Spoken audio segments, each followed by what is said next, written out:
Hello and welcome to The Voice of Todd. I'm Tom, and today, in this video, we're going to talk about Zack Snyder's Justice League. Now, this might sound a little strange after I dropped a video earlier in the week saying how the reviews for this film don't matter. But I wanted to, get my thoughts down on this film, and honestly I feel that this is a very significant moment for fandom, and that needs to be celebrated. To everybody who has campaigned for this film, to Zack himself, I hope that this is everything that you wanted. I hope that this film really gave you what you wanted these characters and this DCEU to be. And this moment is yours to celebrate. Because without you, this would never have happened. And like I say, this is a chance for Zack to show more of his vision, and I hope that one day Warner Brothers will decide that he can complete it, because there's so much here to love. But I guess we will just dive straight in with my thoughts. Be warned, there will be spoilers, I guess for both releases, but we're going to focus on the Zack Snyder cut, because that's really, in my head now, the only version of this film. But that is your one and only spoiler warning. So, there are moments in this cut that I just think are amazing. But I have two problems, two quite big problems. The first one is the runtime. At clocking in just under 4 hours, it's far too long. I'm not a comic book guy. I'm not a huge fan of DC either. And that might be some of the reason that this didn't really land. Maybe it's that I don't know the lore, I don't know the comic stories that have led into the development and the writing of this film. And that's fine. It doesn't have to work for me. I did enjoy it, but it just felt too long. The biggest problem for this film, for me anyway, is the Flash. I just don't connect with him. I only know the character from the CW series anyway, so I don't have much to go on. And I know that this is a very different universe, with a very different tone, and that needs to be reflected in the characters that are in the film. But Ezra Miller's Barry Allen just felt bumbling and stupid.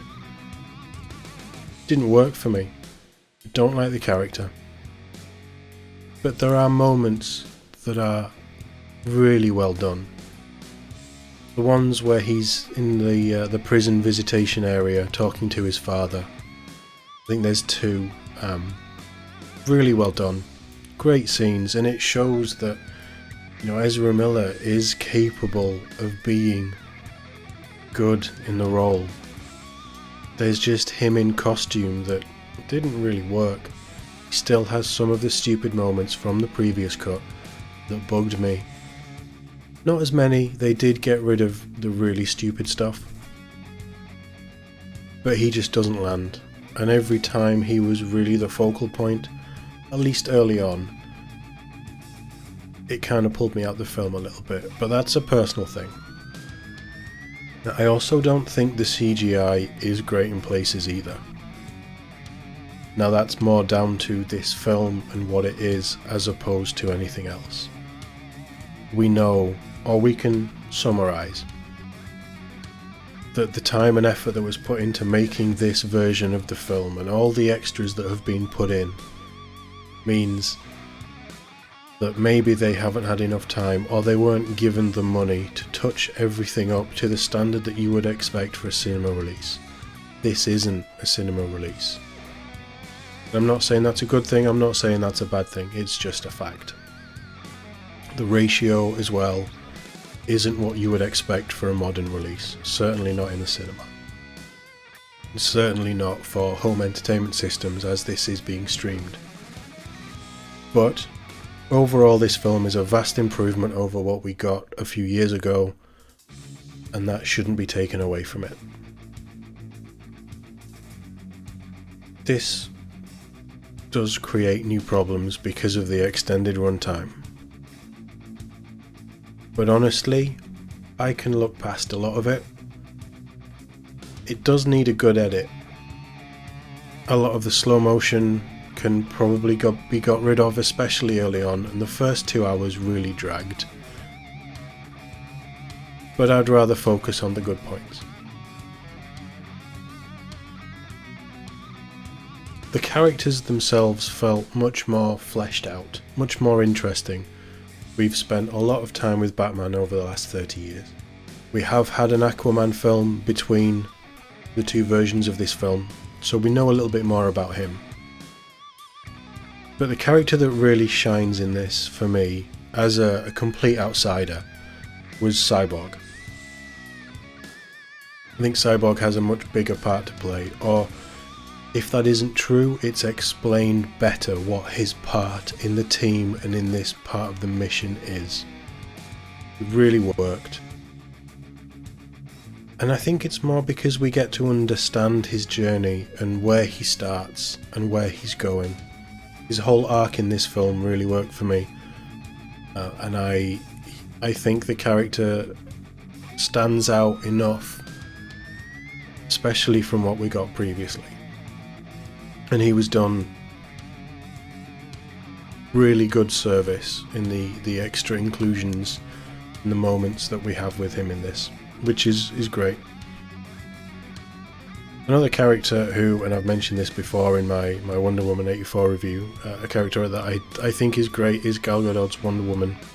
She's perfect in the role. Her intro, the scene in London, which you've probably seen, it feels like it's extended here, and I think it's the best superhero moment in any superhero film I've seen. Really works for the character, it flows really well, it's fluid, it has so much, well, she has so much charisma in the role. She's very cheeky in this film. She has a certain playful charm that we didn't get in 84, and I feel that you need that for the character to really land. And I think she did it great. All throughout this film, Gal Gadot shines. I love Batfleck as well. I'm a big fan of Ben Affleck. And I like what he was doing and how he was bringing Batman in a very different way to what we've seen before. He seems more interested in this version. That's probably because he is. But he worked. He isn't really the focal point for me. But he's the brain of the operation, and you see him going through the desire to make up for the mistake on his part in the fall of Superman. But he really brings the team together. Really worked very well for me here. I don't think this film would have worked with an Aquaman if it wasn't Jason Momoa. Jason Momoa is, to me anyway, he is Aquaman. He just seems to love the role. He brings, again, it's very charismatic, it's very playful, very physical. He might just be playing Jason Momoa, I don't know, I've never met the guy. But he's great, and he's one of the few things about the 2017 version that I actually liked. And he just continues on that streak here. Really good, really works well. But let's talk about Superman. I think Henry Cavill is a great Superman. I think that they could have done so much more with the character. Up to this point, he could have had 3 or 4 films that would have been excellent if Warner Brothers had wanted to do it right. For me, this film, as I've mentioned, is lengthy, but this film doesn't pick up until Superman comes into it, or at least the idea of reviving Superman, which is a huge problem because that's about 2.5 hours in. But the last hour and a half really works, and Superman is a huge part of that. I love his revival scene, the action and the fight of the 5 Justice League members against him. It's almost like he's not even trying. You see how powerful Superman is, and you get a good idea of how powerful everybody else is in this film. But this really lays out how strong Superman is. And his arc, while not as big as some of the other characters, going from confused enemy to reconnecting with Lois and his mom to saving the day, basically, being the turning point and the protector of Earth that everybody knows he is, it all worked for me. And it's a shame that we're probably not going to get more Henry Cavill as Superman. I think that's a really big misstep. Thinking of the action, Steppenwolf works as well. They actually delve into what his motivations are, and they give you more of an understanding of the character, why he's doing what he's doing. I can't understand why any of that was cut from the other version, because it's needed, really.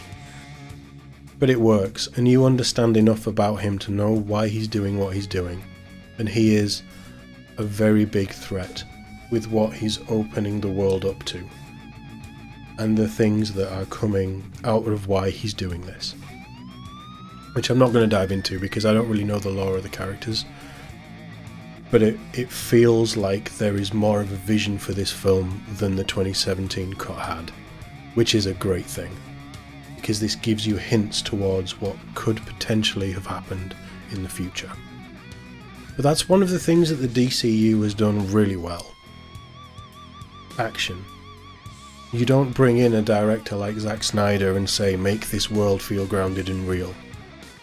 You say, take these characters, make them feel larger than life.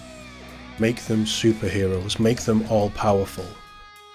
Throw them against things that ultimately is going to challenge them, but you know they're not going to lose. Steppenwolf is, I'm guessing, a big villain in the DC universe. I don't really know. But it takes the entirety of the Justice League to bring him down. And that includes Superman, who, as I've already mentioned, even in this film, is set up as being all-powerful. And that's one of the things that Zack Snyder does so well. He has a talent for making the heroes you're watching feel strong. It's not about overthinking it or grounding it in reality. It's about making your heroes feel big. You want the big, epic moments. All of the fight scenes and the action stuff with Wonder Woman in this film is perfect for what I, as someone who knows nothing about Wonder Woman, want to see from a character like Wonder Woman. She's brutal, she's effective, and it all looks so well on the screen. It all works so well. It's graceful, it's elegant.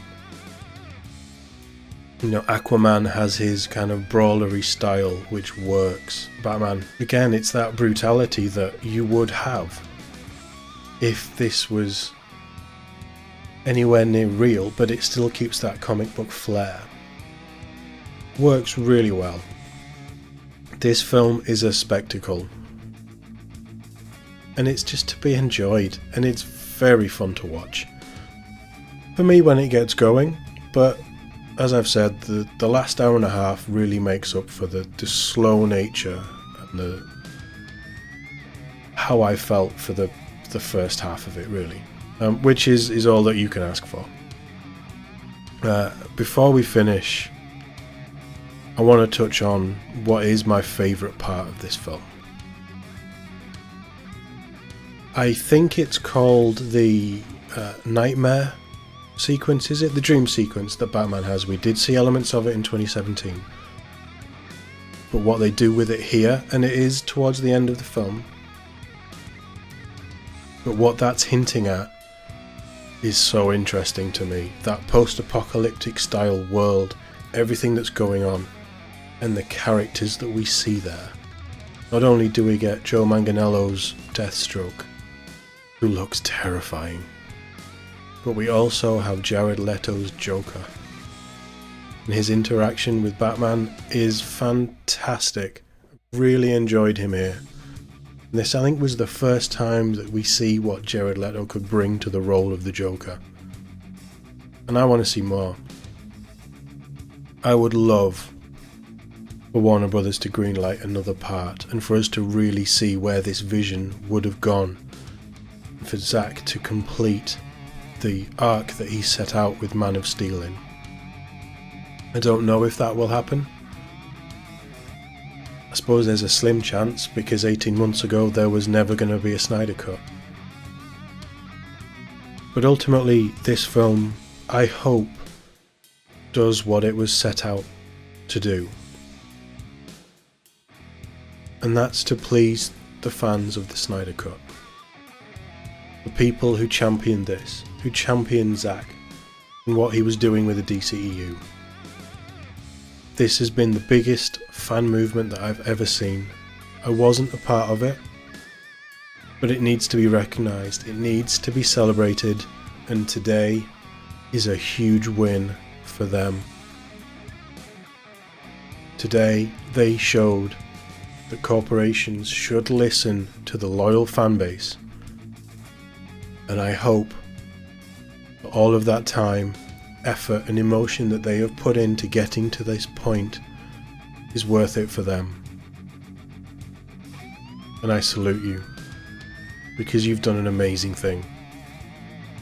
And while this film may not have been one of my favourites, I hope it's everything you want, truly. And I hope that you enjoy every moment of watching it again and again and again, because this is for you. I want to know what you think. Let me know in the comments below. And thank you for watching. I'll see you in the next one.